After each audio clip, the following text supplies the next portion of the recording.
Imagine an inventor from over a century ago working right in the bustling heart of Philadelphia.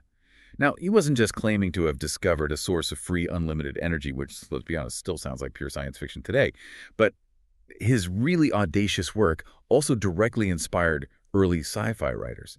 His machines got woven into their visions of the future. Yeah, and here's where it gets even more compelling. His experiments, his claims, they were known to the biggest scientific names of the time, people like Nikola Tesla, Thomas Edison. They knew about him. Exactly. It's a story where, the lines between visionary genius, maybe fantastical ambition, and, well, the truly unbelievable just blur together. It's a total enigma. It really is. And this deep dive, it takes us way beyond just a simple historical account of some quirky inventor. Yeah. We're stepping into this fascinating, sometimes pretty shadowy world where these cutting-edge scientific claims, they start to merge with ancient esoteric traditions, even secret societies. This isn't just about one discovery or, one man's eccentric ideas. It's about the really intricate interplay between the man, his frankly impossible-sounding machines, and these deep, often unseen currents of thought that were flowing through the whole intellectual landscape of the 19th century. Right. We're talking about a narrative that really challenges how we understand invention, belief, and maybe even the nature of reality itself. So today, we're embarking on this extraordinary journey to unpack the whole enigma of John Worrell Keely and what some people actually call occult technology. And just so we're clear, when we say occult technology today, we're not talking about magic spells or anything supernatural like that. No, not at all. It's more about inventions or theories that claim to harness unseen energies, maybe non-physical or spiritual principles, to achieve things that just go beyond conventional science. We'll explore Keely's incredible inventions, the really intense skepticism he faced, and the secret societies and powerful ideas that kind of swirled around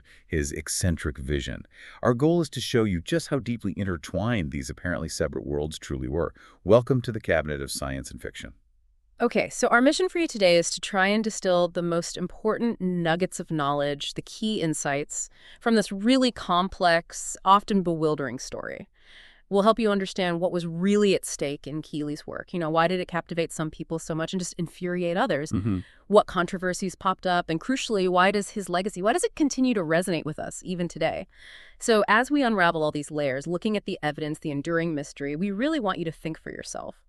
What stands out to you in this mix of daring science, philosophical ambition, and, hidden knowledge? Okay, let's unpack this incredible narrative. First things first.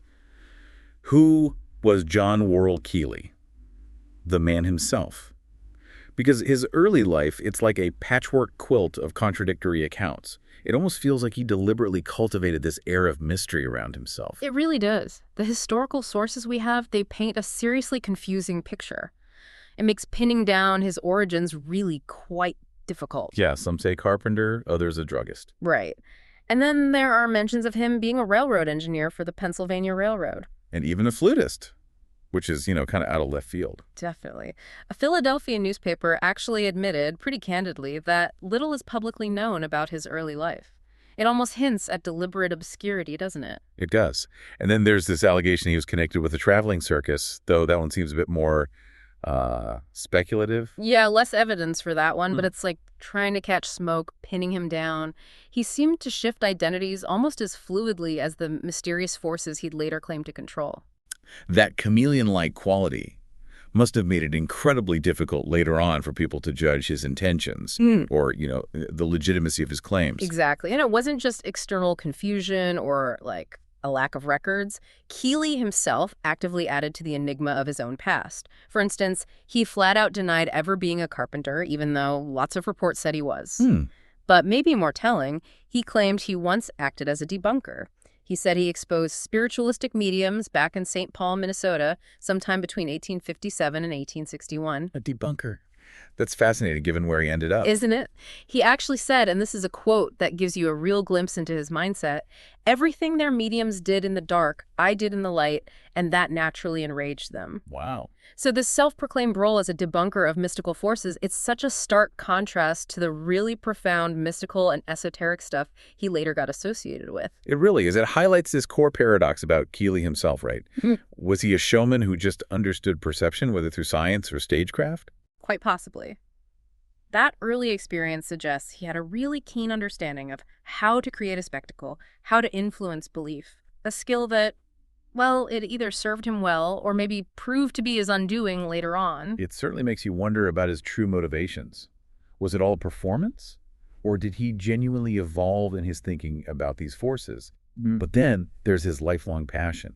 The thing he claims started before he was even 10 years old. Ah, yes, the acoustics. Right. He talked about it with this almost poetic intensity. He said, researching in the realm of acoustic physics had a perfect fascination for me. My whole organism seemed attuned as if it were a harp of 1,000 strings. That's quite a description. Very evocative. It is. And this intense, almost visceral connection to sound, he claimed, led him to his foundational discovery, what he called the chord of mass. Can you elaborate on that? What did he actually mean by the chord of mass? Was it like some kind of universal resonant frequency for every object, something that could unlock its structure? That's a really good way to put it, yeah. Keely basically believed that every single object, every bit of matter, had its own unique sympathetic vibratory rate, a specific chord. And if you could strike that chord precisely, its atoms or molecules would literally vibrate themselves apart. He called it disintegration. Disintegration, not just movement. No, not just pushing it, breaking it down fundamentally through sound. And then, according to Keely, this profound disintegration could be converted into motion. Okay, so he wasn't just inventing a new engine using like steam or electricity. Exactly. He was claiming to tap into an entirely new form of energy itself, a force inherent in matter unlocked by vibration. Which was completely radical for his time. I mean, totally against the grain of established science. Absolutely radical. It flew in the face of Newtonian mechanics, thermodynamics, everything they thought they knew.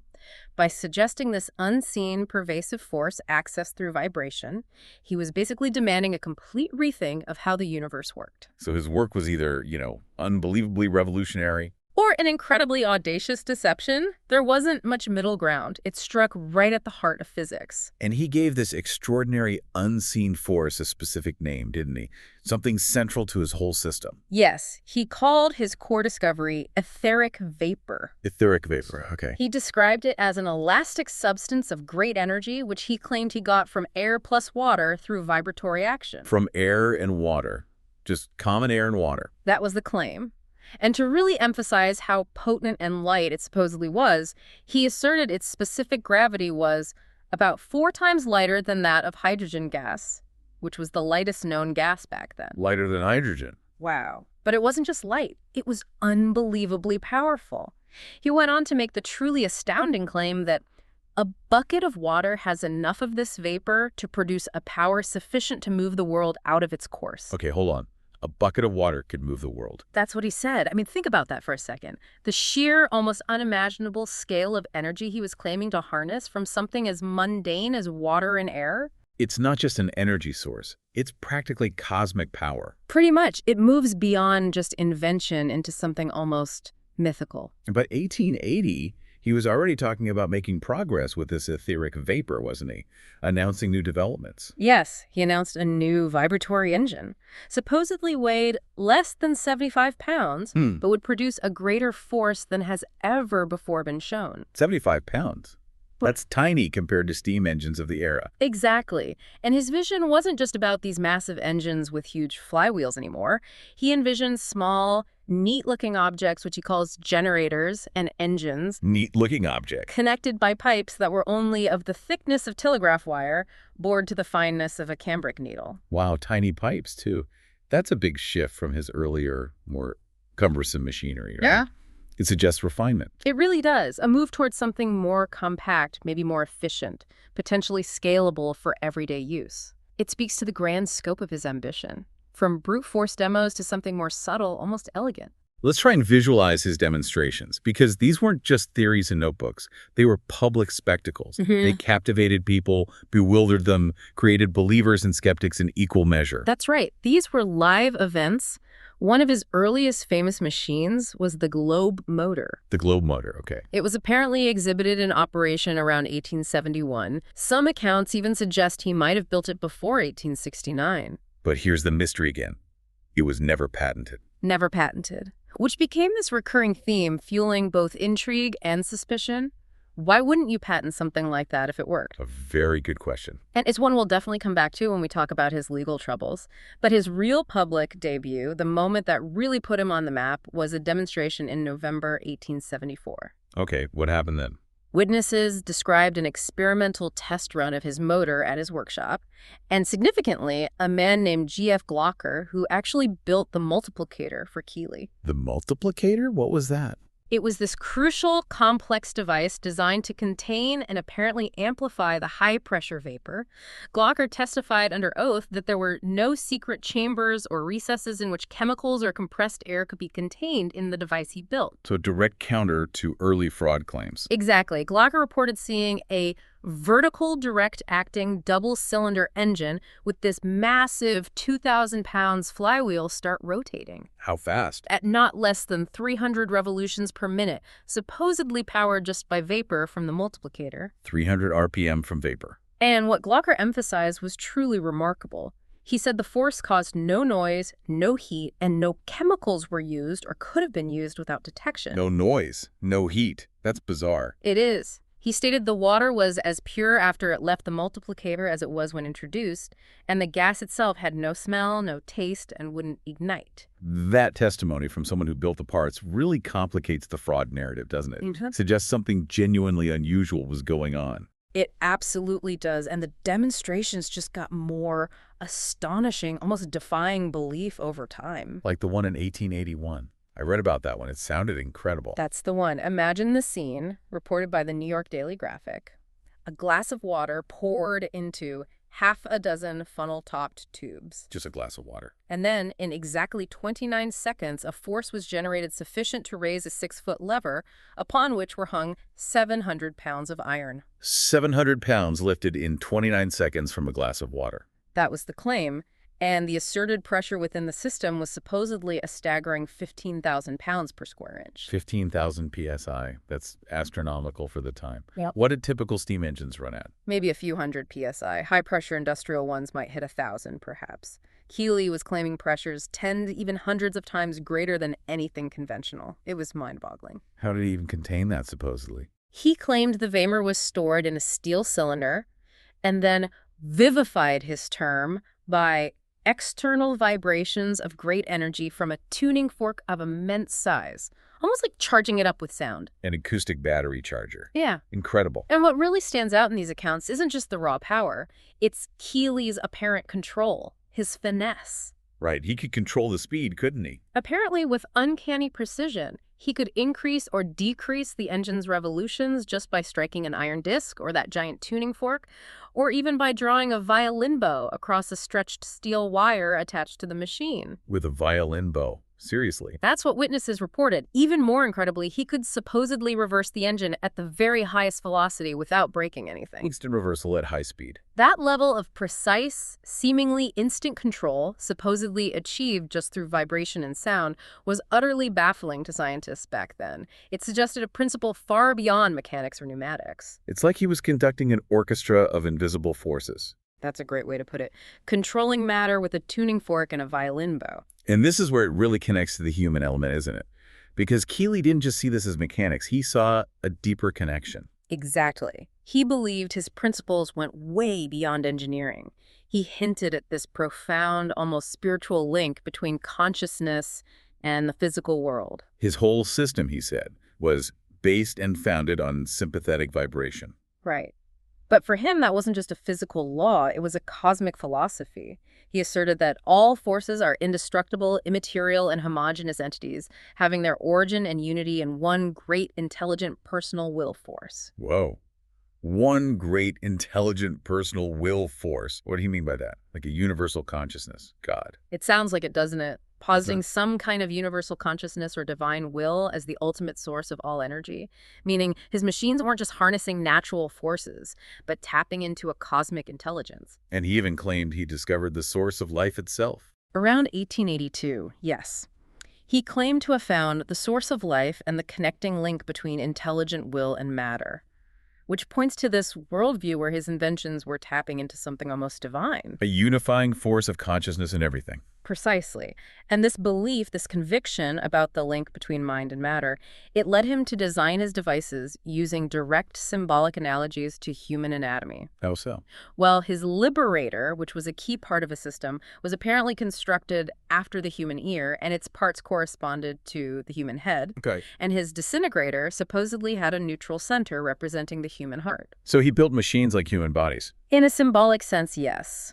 This deep mirroring suggests he truly believed human consciousness could somehow interact with, maybe even directly power, these machines. That's a huge leap.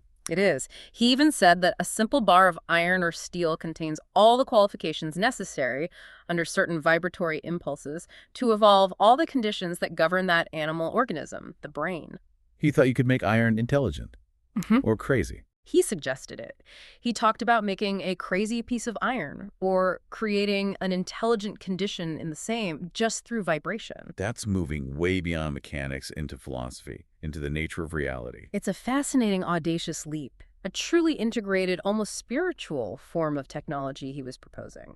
Okay, so you've got these monumental claims, these really captivating demonstrations. You'd think universal acclaim, right? Investment pouring in, rapid adoption. You would think so, wouldn't you?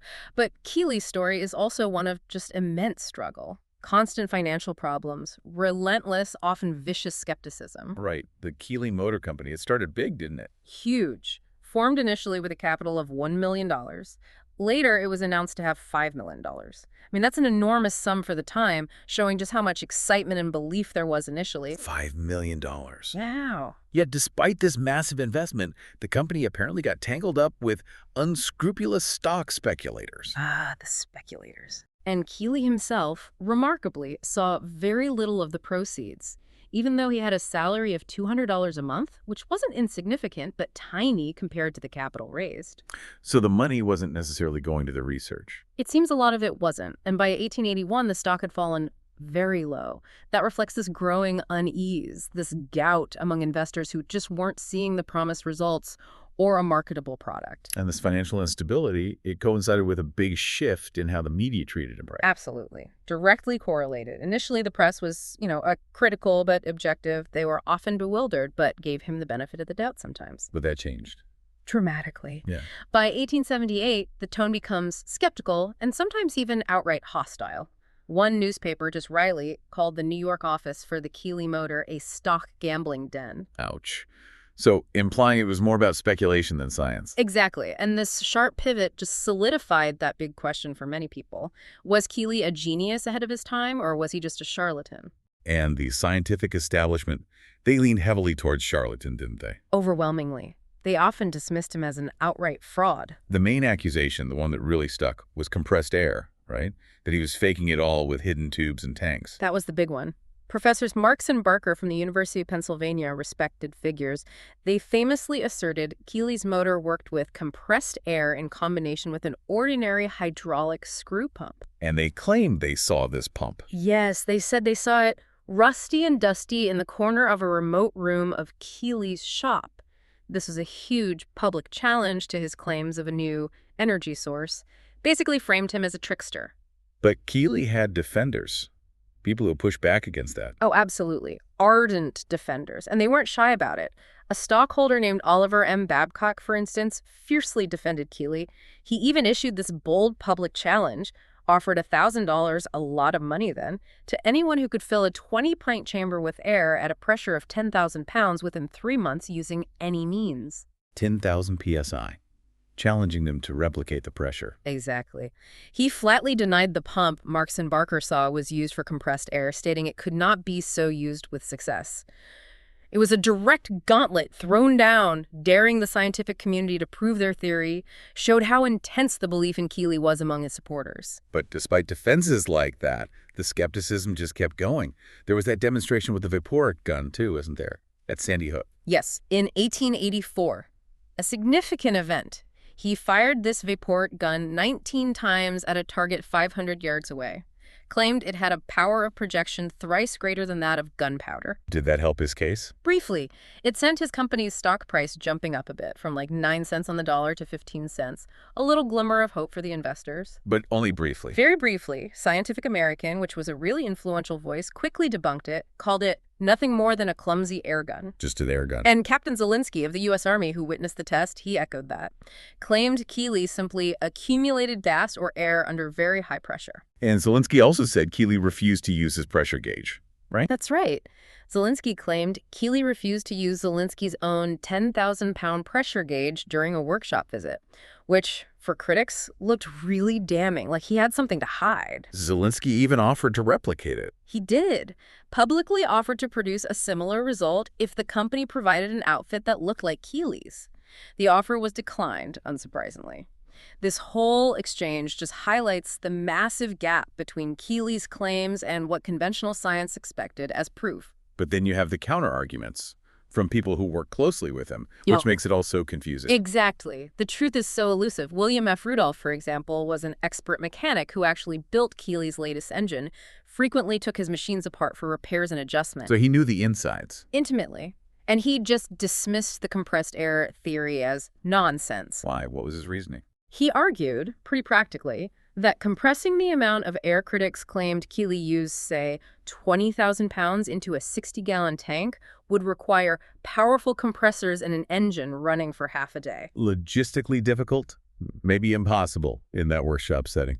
And he added that the small tubes found in Keely's workshop simply would not stand the pressure. Plus, he pointed out that no such noise was heard at the Keely exhibitions as the huge, unmistakable sound of high-pressure air escaping. He even demonstrated that, didn't he, with low-pressure air? Yeah, he showed a reporter how just 20 pounds of air escaping made a noise you could hear 20 feet away. His point was, if Keely was using thousands of PSI, everyone would have heard it. It was a practical, hands-on defense directly challenging the academic critics. And then there's the physical evidence regarding the pressures themselves, the parts testing. Right. That's another key point that defies the simple compressed air explanation. The I.P. Morris's Richmond Iron Works, a reputable manufacturer that made parts for Keely, they tested his steel sphere, a crucial component. What pressure did they reach? Up to an astonishing 28,000 pounds per square inch. Some of the steel tubes Keely used actually split like reeds under those pressures. 28,000 psi. That's way beyond the 5,000 psi or so possible with compressed air back then. Miles beyond. It directly challenges the idea he was just using conventional compressed air.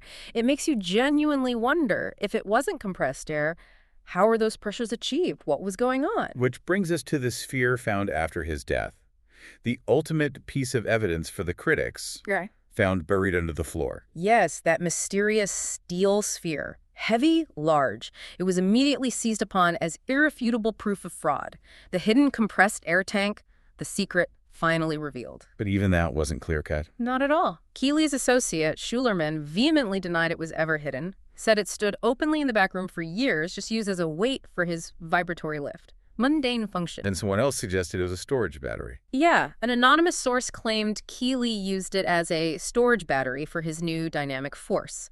So completely different interpretations. A newspaper even summarized it ironically, saying the globe may or may not have contained compressed air. Its purpose remained ambiguous. Even in death, his work defied simple answers. And the team that investigated the workshop found other things, too. Pipes, wires. They did. They reported finding a large cylindrical tank, gas pipes with wires inside, a disconnected gas motor, torn water and sewer connections, all pointing towards conventional utilities being used secretly. Pretty damning. It looked it. But then even a consulting engineer involved, who initially suggested compressed air, later kind of backtracked, admitted that while there was strong circumstantial evidence, it wasn't absolute certain, and the Keely people could be right, that some old tubing was just from an earlier abandoned system. The evidence was contradictory right to the end. So this maze of claims and counterclaims, it leads back to that question. Why all the financial and legal trouble if it was real? Why couldn't he just prove it? A huge part of it seems to be the patent problem. That globe motor from 1871, never patented. He got a patent for a flywheel in 71, applied for another in 72, but a full comprehensive patent for the core system, the etheric vapor engine. It just never happened. Why not? Well, his patron, Clara Bloomfield Moore, noted that something like 20 or 30 instruments needed patents. It wasn't one device, it was a whole complex system covering different branches like spirovibraphonic and sympathetic transmission. Too complex for the patent office. Possibly too complex, too abstract, maybe too revolutionary for them to even categorize using the existing frameworks. And his own lawyer basically admitted it was impossible to patent, right? He did. A lawyer named Collier. He said openly, "If it were an ordinary invention, I have no doubt that suitable drawings could be prepared and an application made for a patent in 4 or 5 days." Easy. But not for Keely. No. Collier said for Keely's invention, ordinary plans cannot be used because it involved the workings of electricity and chemistry in ways nobody understood. The key problem was creating specifications so plain that when the patent expires, anyone can construct a machine from them. He couldn't explain it simply enough for others to replicate. Exactly. That unexplainable secret was this double-edged sword. It created awe, but it also created massive legal and financial hurdles. He couldn't really commercialize it or properly convince skeptics without revealing the secret, but revealing it meant losing control, a total catch-22. And this inability to patent, to explain, led to lawsuits, even jail time. It did. He had financial backing early on from Bennett C. Wilson from 1863 to 1872. But Wilson eventually got tired of pouring money in with no marketable product, no clear success, so he sued Keely. And the jail time. That was in 1888. He was jailed for contempt of court because he refused to disclose his secret to experts the court had appointed. A really dramatic moment. How did he get out? He was eventually released on a $1,000 bail after his lawyers made a dexterous legal move and got a writ of habeas corpus from the Supreme Court. But these constant legal battles, they drained his resources, his time, and just fueled more public skepticism, made him look like he had something to hide. And in the middle of all this pressure, this despair, he'd actually destroy his own machines. It's almost heartbreaking, isn't it?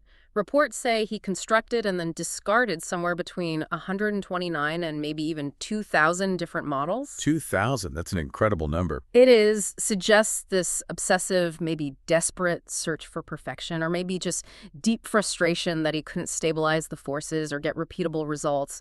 Many just sold off as scrap iron. And he destroyed key instruments when threatened. Yeah, in 1881-82, facing imprisonment and intense scrutiny, he apparently destroyed his vibratory lift and other instruments that he had been years in perfecting.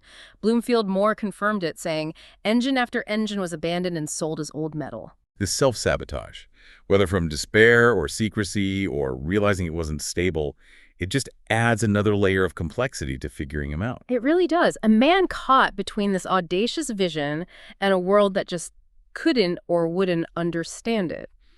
Okay, but here's where Keely's story gets really interesting, because it's not just about mechanics and finance. It gets deeply tangled up with the esoteric, with mysticism, inspiring artists, drawing attention from powerful secret societies. Right, the occult technology angle. Exactly.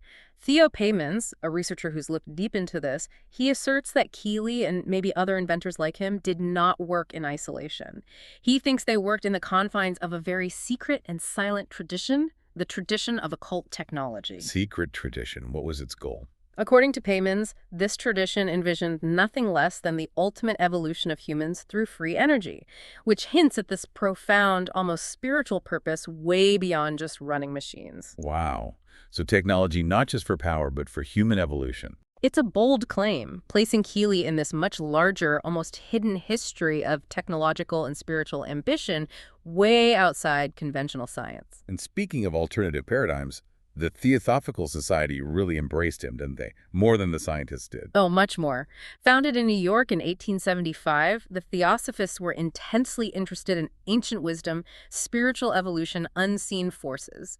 They gave Keely a warmer welcome than the scientific establishment ever considered. Figures like Madame Blavatsky were supporters. Blavatsky, one of the co-founders, yes, and Rudolf Steiner, another major figure in esoteric philosophy later on. They were noted supporters. But his biggest champion was Clara Bloomfield Moore, the wealthy socialite. Absolutely. His most ardent, most influential patron. She poured her huge fortune into his work, and crucially, not for profit. Her chief anxiety, she said, was that his secret might not die with him.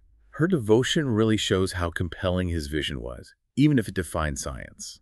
For her, maybe it was about validating some deeper esoteric truth. That seems very likely. For Theosophists, his work perhaps wasn't just about a new engine. It was potentially validating their belief in unseen energies, suggesting a spiritual dimension to technology that mainstream science completely missed or ignored. So why were occultists so interested? What was the connection they saw? It really comes down to this shared ancient idea of a fundamental, unseen force permeating the universe. Keely's etheric vapor, it resonated deeply with concepts that had been around for centuries, just under different names. Like what? Well, alchemists talked about the fifth element, quintessence or ether. Franz Anton Mesmer had his animal magnetism. Von Reichenbach called it odic force. Eliphas Levi and Blavatsky herself used the term astral light. All different names for a similar underlying concept. Pretty much. They all point to this unifying unseen force or energy, often thought to be connected to consciousness itself. Keely described his ether as having boundless energy, the source of vibratory force tapped through vibrations of the ether that pervades the universe. So for occultists, he wasn't discovering something totally new. More like he was scientifically rediscovering or maybe demonstrating an ancient primal energy they already believed in. He was bridging that gap between esoteric wisdom and potentially empirical proof. It's fascinating how these threads, alchemy, spiritualism, mesmerism, all converged around this idea of an unseen force. And it extended to the human body, too. Yes, the connection to the human body and its energies was key for many.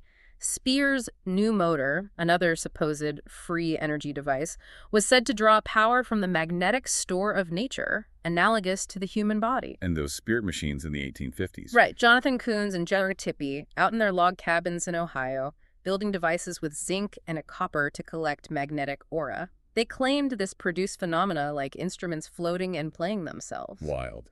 And then Karl Karschelt later. In the 1890s, yeah. He built a solar ether ray apparatus, claimed it collected the living force of the ether from sunlight for healing, directly linking it back to mesmerism. All these beliefs seem to mirror Keely's own ideas about his devices relating to the waves of human brain and the source of life.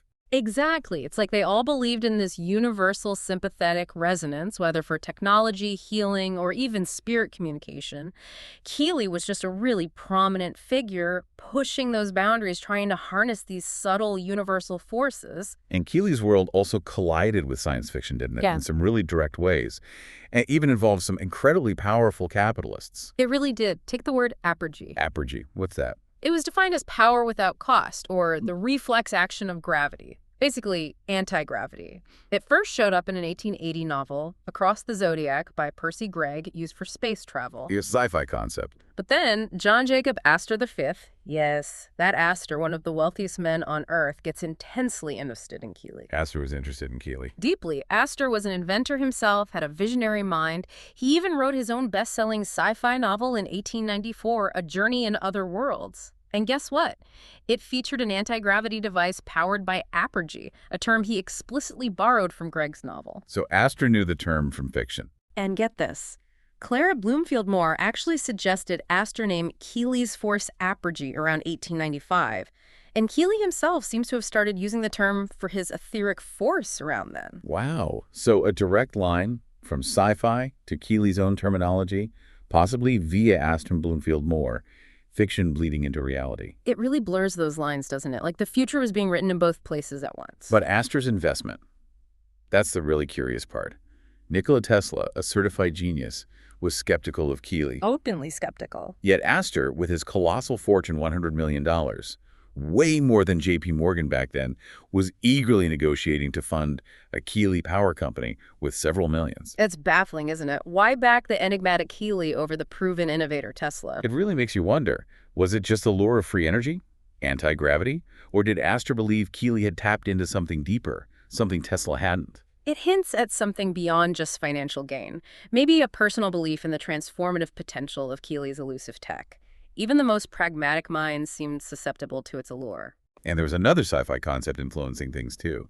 Vril. Yes, from Edward Bulwer Lytton's 1871 novel The Coming Race. Vril was this exotic source of tremendous power. It powered flying machines, healed people, all sorts of wonders. Sound powerful. How does it connect? Well, Madame Blavatsky explicitly equated vril with the astral light, that universal energy, and another theosophist, Scott Elliott, described vril as an etheric nature force, which sounds remarkably similar to Keely's descriptions of his etheric vapor. So another conceptual link. Keely's claims mirrored these powerful esoteric and fictional ideas that were already circulating. Exactly. These weren't just isolated fictions. They were active, influential concepts floating around in the intellectual and spiritual atmosphere of the late 19th century, they kind of set the stage for how people perceived Keely. And Keely himself was aiming high with practical applications, especially flight, right? Anti-gravity seemed to be a major goal. A huge goal. He said in 1884, "After my patents are taken out, I will devote the remainder of my life to aerial navigation, for I have the only true system to make it an entire success." The only true system.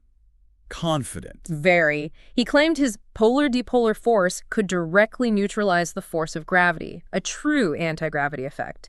He claimed it would allow a child to lift one of his massive steel motors. He was working on an engine for this. Apparently worked on a complex engine for aerial navigation since 1887, though even his staunch supporter Bloomfield Moore admitted pragmatically, not until the aerial ship is in operation will the world be able to comprehend the nature of Keely's discoveries. So the potential was there, but never fully realized, or at least never publicly demonstrated. Still, it raises that tantalizing possibility. What if he was close? It's the great what if. Flight, escaping gravity, was such a powerful motivator. It attracted visionaries, and it certainly attracted the wealthy. So what does all this mean when we look at those widespread reports of mysterious airships around the same time? The Great Airship Wave. That's the remarkable historical overlap. Between 1896 and 1897, thousands of Americans reported seeing these inexplicable aeroforms, sometimes described as electric balloons, sometimes cigar-shaped craft, weird stuff in the sky. And this is happening right when Keely is focused on anti-gravity and flight. Exactly. Now, contemporary sources don't directly link the sightings to Keely's specific devices, but the timing, it's incredibly striking. Could there be a connection that just wasn't reported or maybe was deliberately hidden? It definitely fueled speculation at the time, didn't it? That maybe Keely's tech or something similar was already up there secretly flying around. It must have thrilled some and unnerved others. These public sightings, alongside Keely's private research, created this potent atmosphere of mystery. And the sightings weren't just vague lights. Some stories involved mysterious inventors, secret groups. Right. There was a San Francisco attorney, George D. Collins. He claimed his wealthy client had built this 150-foot metal airship. Collins said it had no motive power as far as I could see, certainly not steam. And weirdly, he mentioned it was guarded by 3 men, hinting at secrecy. Guarded. Interesting. And there was another lawyer, William Henry Harrison Hart. He later claimed there were 2 such airships, powered by electricity and storage batteries. He even described this unique parachute system for controlling ascent and descent. Again, these stories hint at some kind of hidden innovation network. Maybe Masonic connections, too. Possibly. One city electrician mentioned hearing about an inventor through his Masonic lodge, but said he was pledged not to divulge them and I'd saw my leg off first. Pretty dramatic pledge of secrecy. It definitely suggests something important was being protected. And then there's the Sonora Aero Club story. Delschau's manuscripts. Yes. Heinrich Portman Delschau, a German immigrant, an artist. His incredible cryptic manuscripts document this secret organization, the Sonora Aero Club. When was this club supposed to exist? Supposedly formed way back in 1858. And Delschau claimed they designed and built advanced aircraft like the Aero Goat and Aero Goosey. Powered by Mysterious substances he called NB gas and NYZMA. His notebooks are filled with weird symbols like skulls and crossbones, the German word tot for death, hinting at extreme secrecy or danger. NYZMA. Yeah. Any idea what that stood for? Pure speculation, but one idea is New York Zodiacal Motor Association, which hints at some super secret, maybe wealthy group involved with advanced hidden tech. Delschau's drawings even suggested these airships could travel by sea. Air and sea travel. That pushing boundaries. These stories really paint a picture of a hidden world of advanced tech. They really do. It leads to this idea presented in the source material, that there's a large part of history that offers enough clues inviting us to theorize that in fact there always has been an exclusive underground that did possess certain advanced alternative technical means. Those means often surpassed conventional technology. So the possibility of a hidden stream of innovation, carefully kept from public view, protected by powerful groups who knew the implications. It forces you to question that straightforward, linear view of scientific progress, doesn't it? Yeah. So, Keely's life, full of these incredible claims, these bitter struggles, it finally ended in November 1898. But even his death didn't solve anything. If anything, it just intensified the questions and set the stage for his alleged exposure. Right. The investigation of his workshop happened almost immediately after the funeral. Just 3 days later, A team from the Keely Motor Company, led by B.L. Ackerman and Charles S. Hill, they went in and dismantled the workshop. It was very public, very dramatic. And their findings seemed conclusive, at least initially. They claimed they found proof of fraud. That's what they announced. They claimed they found clear evidence of hidden compressed air, water, and electricity being used to fake his demonstrations. What specifically did they report finding? A large cylindrical tank, hidden gas pipes with wires running through them, a disconnected gas motor, even water and sewer connections that look like they've been torn away hastily, all pointing strongly towards secret use of conventional utilities. This was the moment the critics were waiting for, wasn't it? Seemed like solid proof. It really did. And the exposure was designed for maximum impact. Charles S. Hill immediately gave this damning statement to the press, complete with detailed drawings, explanations of the hidden pipes and tanks, effectively branded Keely a fraud posthumously. And what about T.B. Kinraid, the associate who supposedly got Keely's secrets, his manuscripts? That adds another layer of confusion, or maybe tragedy. Kinraid was entrusted with Keely's remaining devices, supposedly as Keely's dying request. But after hearing about the alleged fraud exposure, Kinraid reportedly just abandoned his own work. Abandon it. Even though the source implies he did have Keely's manuscripts, the ones that supposedly explains the whole system. Exactly. It makes no sense, does it? If you genuinely have the secrets to revolutionary technology, why abandon it just because of a posthumous fraud claim? Wouldn't you use the manuscripts to vindicate Keely, to prove it was real? It raises serious questions. Either the manuscripts weren't real or didn't contain the secrets, or maybe Kinraid himself lost faith, or something else was going on. It's deeply puzzling, and it leads back to that core question. If it was just an outright fraud, how on earth did he maintain it for over 2 decades? How did he convince so many intelligent, skeptical people, including sharp investors like Astor and devoted patrons like Bloomfield Moore? And the steel sphere found under the floorboards, the supposed smoking gun. Even that wasn't definitive. Still hotly debated, critics insisted, compressed air tank, case closed. But Keely's associates, like Schulerman, swore it was never hidden, just stood in the back room as a counterweight for his vibratory lift. A mundane explanation. And the storage battery theory. Right, someone else claimed it was a storage battery for his new dynamic force. Totally different purpose. The contradictions are just stark, impossible to fully reconcile. Plus, there's still that issue of the extreme pressures. Yep. The 28,000, even 30,000 PSI tests done by the Richmond Iron Works. Yeah, exactly. That reputable manufacturer tested his parts to pressures far, far beyond what compressed air could achieve back then. The simple compressed air explanation just doesn't seem to cover all the evidence, leaving this significant gap in the fraud theory. Charles Fort, the collector of the unexplained, he marveled at Keely's sheer persistence, didn't he? Whether it was genius or deception. He did. Fort wrote about Keely managing, against all the forces of revelation, kept secret, for 24 years, his engine in the cellar. Fort was amazed he could maintain the mystery for so long, dodging scrutiny from everyone, gasmen, coalmen, nosy neighbors, and especially, as Fort put it, even more inquisitive newspapermen. That ability to maintain the secret, it's extraordinary in itself. It speaks to his force of will, his cunning, or maybe just how compelling and baffling his demonstrations really were. It forces you to consider that the truth might be way more complex than just genius or charlatan. And maybe the most frustrating part for anyone trying to figure this out now is that almost all his documentation just disappeared. It's maddening. His alleged 2,000-page manuscript, the one his widow, Anna Keely, claimed explains the whole system, vanished, gone without a trace after his death. And Bloomfield Moore's files, too. All her records. Her immense files related to Keely, including apparently 100 letters to herself from Mr. Keely, detailing his work and theories, shrouded in impenetrable mist. Nobody knows where they went. Even his published book is missing. Yes! His 1887 book, Keely's Acoustic Theoretical Charts. Contemporary accounts mention it, but try finding a copy in any major library or archive today. Good luck. What happened to it all? Lost to time. Or intentionally suppressed. Gathered up and hidden because it was too revolutionary. That's the million-dollar question. The very lack of information becomes this significant, almost haunting piece of the puzzle. It really suggests a deliberate erasure, doesn't it? It really does. So Keely's story, it isn't just about one inventor. It feels like a window into this broader, maybe hidden history of alternative or suppressed technologies, things that get dismissed or just vanish. Absolutely. His concepts resonate so strongly with other unverified technologies that popped up, got some attention, and then faded away, leaving only whispers. Like who? Think of Victor Schauberger in Austria, with his implosion turbine and his talk of an all-pervading fifth element, aether.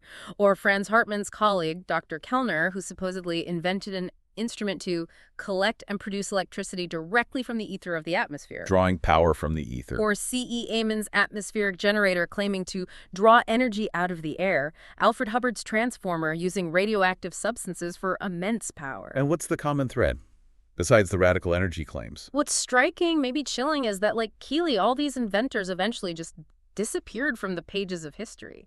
Their innovations, their machines vanished with them. And this wasn't just happening in the US or Europe. You mentioned Russia, too. Yeah, the story extends there as well. Figures like Nikola Sverdoro, this deeply religious librarian in 19th century Russia, he envisioned a gigantic electrical ring around the Earth to get energy from the sun and Earth's magnetism. Okay, ambitious, but for what purpose? Get this.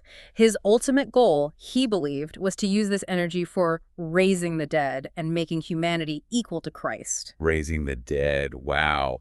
That really shows the profound spiritual, almost cosmic ambitions tied to some of these technological dreams. It wasn't just about power plants. No, often it was about unlocking the very secrets of existence, achieving something truly transcendent. And the plot thickens even more when you bring in the media. Powerful figures like William Randolph Hearst and potential hidden agendas. Right. Hearst, the publishing magnate, known for his sweeping imagination, huge political ambitions. He apparently played a significant role in how that 19th century airship wave was reported. How so? Some suggest he directed his editors to present different and even contradictory news about the sightings.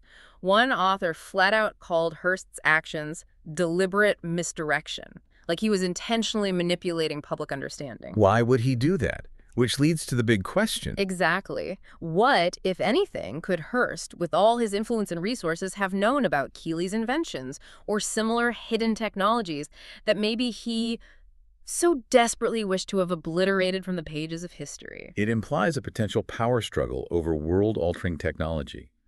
Suggests maybe some discoveries are seen as too disruptive, too dangerous, too powerful for public knowledge. Which really brings us to a final thought for you, the listener, to ponder. When information just disappears like this, when revolutionary ideas get dismissed as fraud or simply vanish without a trace, are we just seeing the normal failure rate of unconventional science, or is it something more? Could it be that certain kinds of knowledge, certain technologies are just not meant for wider access? Or are they actively suppressed by forces we don't even know about? This question, brought into sharp focus by the whole enduring enigma of John Worrell Keely, it really compels us to look beyond the surface of accepted history, doesn't it? To consider the hidden currents that might still be shaping our world today. Thank you for joining us on this deep dive into the fascinating and, let's face it, perplexing world of John Worrell Keely and the hidden currents of occult technology. We really hope this exploration has given you some new insights, maybe more questions than answers, about these enduring mysteries where science fiction and the unknown all seem to intersect. Thanks for listening. Until next episode.